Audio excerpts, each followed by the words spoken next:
প্রতিদিন বাচ্চাদেরকে যে কি টিফিন দেবো স্কুলে সেই নিয়ে কিন্তু আমরা সবাই চিন্তিত থাকি, ভাবতে থাকি কি বানাবো কি না। কিন্তু যদি আমরা একেবারে পুষ্টিকর একটা খাবার বানিয়ে নিতে পারি তাহলে বাচ্চাদের শরীরের জন্যও ভালো এবং মুখেও খুব সুন্দর লাগে খেতে। তো চলুন দেখে নিই রেসিপিটা। আমি গীতা, আপনারা দেখছিলেন রাজগীত কিচেন। এটা কিন্তু খেতেও যেমন সুন্দর, দেখতেও তেমন সুন্দর। আর এটাকে সার্ভ করবো একটা চাটনির সাথে। তো তার জন্য আমি ধনেপাতা, পুদিনা পাতা নিয়ে নিয়েছি। আর এটাকে ভালো করে ফ্রেশ করে নেওয়ার পর একটা কাঁচা লঙ্কা দিয়েছি, একটু দই দিয়ে দিয়েছি এর মধ্যে, একটু আদা আর একটা রসুনের কুচি। ব্যাস, এটাকে পেস্ট বানিয়ে নিয়ে চাটনি বানিয়ে নিয়েছি। আর চলুন বানিয়ে নিয়ে এবার বড়াটা। তো তার জন্য আমি আলু কেটে নিয়েছি, গাজর কেটে নিয়েছি হচ্ছে টমেটো আর পেঁয়াজের কুচি। তো একটা মিক্সি জারের মধ্যে আমি নিয়ে নিয়েছি 3 থেকে 4 চামচ মতো সুজি। এই সুজিটাকে প্রথমে আমাকে পেস্ট করে নিতে হবে আলুর সাথে। তো দিয়ে দিচ্ছি এর মধ্যে আলুটাকে ভালো করে পেস্ট করে নেব এর সাথে। তো দেখুন পুরো আলুটা কিন্তু এর মধ্যে দিয়ে দিলাম। যে যেমন পরিমাণ সুজি নেবেন সেরকম পরিমাণ আলু নেবেন। আমি যেহেতু 3 চামচ মতো সুজি নিয়েছি তার মধ্যে 1 পিস আলু দিয়েছি। তো প্রথমে এটাকে জল ছাড়া আমি পিষে নিলাম। তো এরকম লুক এসছে। এবারে আমি এর মধ্যে একটু জল অ্যাড করে দেবো যাতে মিশ্রণটা একটু পাতলা হয়। তো দেখুন পিষে নেওয়ার পরে এটা কিন্তু এরকম লুক এসছে। ঠিক এরকমই পাতলা করবেন মিশ্রণটাকে। এবার এর মধ্যে আমি ধীরে ধীরে ভেজিটেবলগুলো অ্যাড করে দেব। তো প্রথমে গাজর কুচি করে নিয়েছিলাম, গাজরটাকে এর মধ্যে পুরোটা দিয়ে দিচ্ছি। খুব ছোট ছোট করেই কুচি করেছি, যেহেতু ভাজতে খুব কম সময়ের রেসিপিটা রেডি হয়ে যাবে, মাত্র 10 থেকে 15 মিনিটের মধ্যে। এবারে দিয়ে দেবো এর মধ্যে কুচিয়ে রাখা পেঁয়াজগুলোকে, এগুলোও খুব মিহি করে কুচি করে নিয়েছি।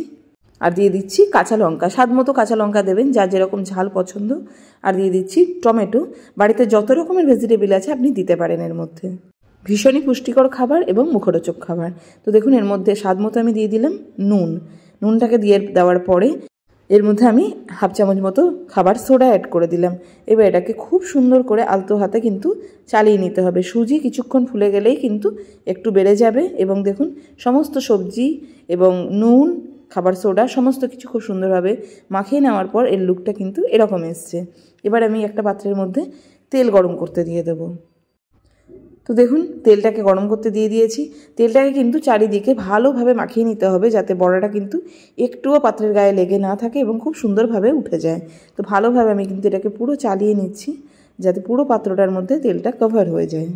এবার তেলটা এর মধ্যে ভালোভাবে গরম হয়ে এলেই হালকা যদি ধোঁয়া উঠছে সেই সময় আমি কিন্তু মাখিয়ে রাখা যে ব্যাটারটা ছিল এর মধ্যে হালকা করে দিয়ে দিচ্ছি। দেখুন এটা কিন্তু দেওয়ার সাথে সাথে হালকা হালকা ছিটে ফোঁটা মতো বেরিয়ে আসবে, তাতে ভয় পাওয়ার কোনো দরকার নেই।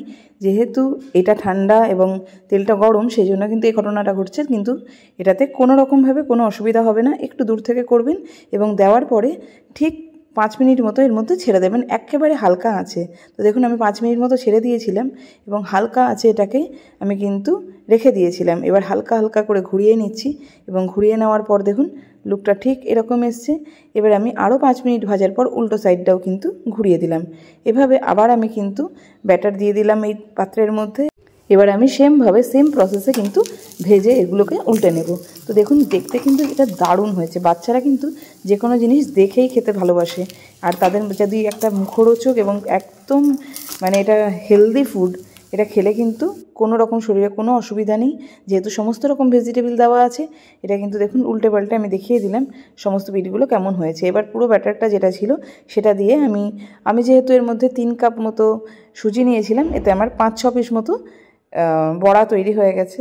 তো দেখুন এটার লুক কিন্তু খুব সুন্দর এসে গেছে এবং খেতেও কিন্তু দুর্দান্ত হয়েছে। তো বাড়িতে কিন্তু এরকম একটা রেসিপি ট্রাই করেই নেওয়া যায় যখন আমরা খুবই চিন্তিত হয়ে পড়েন যে কী বানাবো কী না। এইরকম টাইপের উপকরণগুলো কিন্তু আমাদের বাড়িতে অ্যাভেলেবেল থাকে এবং আমরা খুব সহজে বানিয়ে নিতে পারি। তো চলুন টেস্ট করে দেখা যাক খেতে কেমন হয়েছে। তো সত্যি খেয়ে দেখা হয়েছে, আউটস্ট্যান্ডিং হয়েছে। আপনিও বাড়িতে বানাতে পারেন এবং পরবর্তী ভিডিও দেখার জন্য আমার চ্যানেলটিকে সাবস্ক্রাইব করে দেবেন এবং আপনার মতামত জানাবেন। Thank you.